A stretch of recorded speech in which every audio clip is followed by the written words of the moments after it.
Hello everyone, my name is Mike Garcia and I'm the Director of Maintenance for Vulcan Air, Amoravia, US. Today we're going to talk about the V01 and how simple it is to perform basic maintenance, scheduled and unscheduled, but specifically a 100-hour inspection. We'll talk a little bit about the tools, techniques, and tools that will be required. The 100-hour inspection can be done with one mechanic in a short amount of time with basic hand tools and inspection tools. The aircraft is very robust and no major maintenance is needed until about 2,000 hours. Today I'll walk you through some of the steps on the 100-hour using the manufacturer's checklist. The 100-hour inspection starts in the cabin. There's only 6 items to inspect here. We'll start at the doors, seats, placards, or make our way down, always following the manufacturer's checklist. Doors, we're looking for general visual inspection, corrosion, the seals,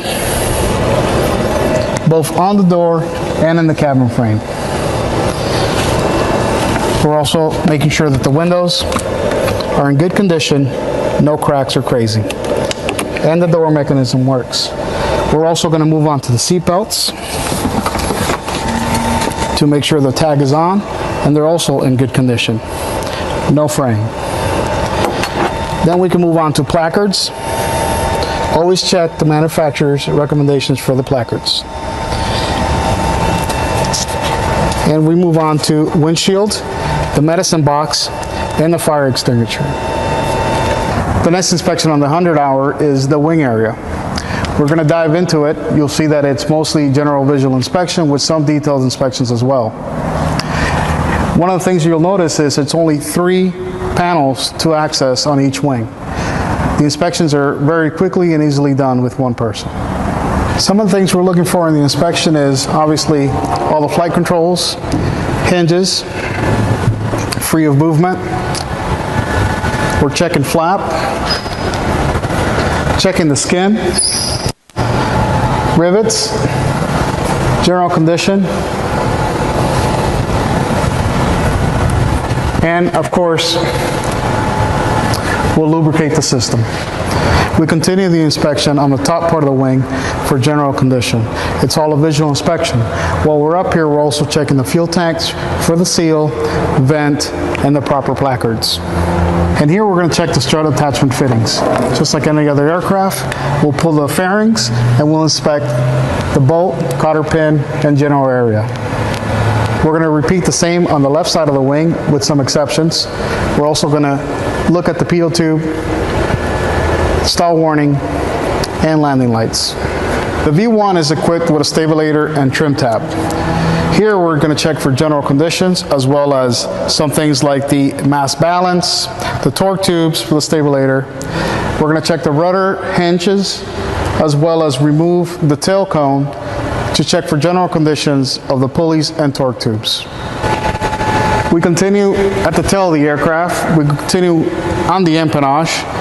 We're going to inspect general condition, the COM, GPS, ELT antennas, as well as come on the bottom.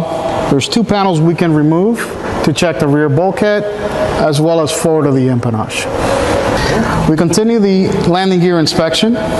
We're checking for general condition as well as condition of the tire, wheel, brake disc, and the brake caliper itself. This is a single puck system, hydraulic 5606. The reservoir can be found inside the cockpit. The nose gear inspection is very similar to any other inspection. We're checking for general condition. We're also going to lubricate, making sure there's no play. We're checking tire wear as well as the wheel. The cowling easily comes off with just a Phillips screwdriver.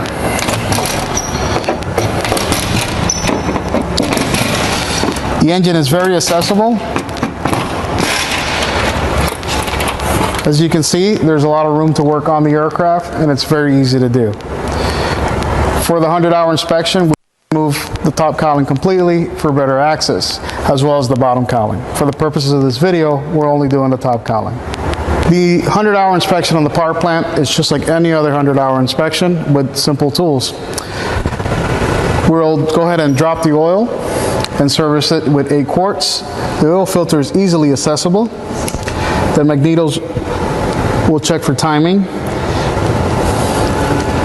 and check fuel system and the general condition of the power plant and hoses. On this side, we're also checking the fuel pump and fuel system, both the auxiliary and engine driven, as well as the fuel bowl and filter. Of course, we normally would have the bottom cowling removed. We will also inspect the exhaust as well as the oil cooler. V01 is equipped with a Harsel constant speed propeller. We will remove the spinner and lubricate the propeller. The flight control system works like any other aircraft. You have your yoke, rudder pedals, and electrical flap system with up to 42 degrees of flap. And now we've come to the end of the 100-hour inspection. I hope I was able to show you that the aircraft is very easily accessible, not very time consuming to inspect, and easy to maintain. I hope to see you guys soon.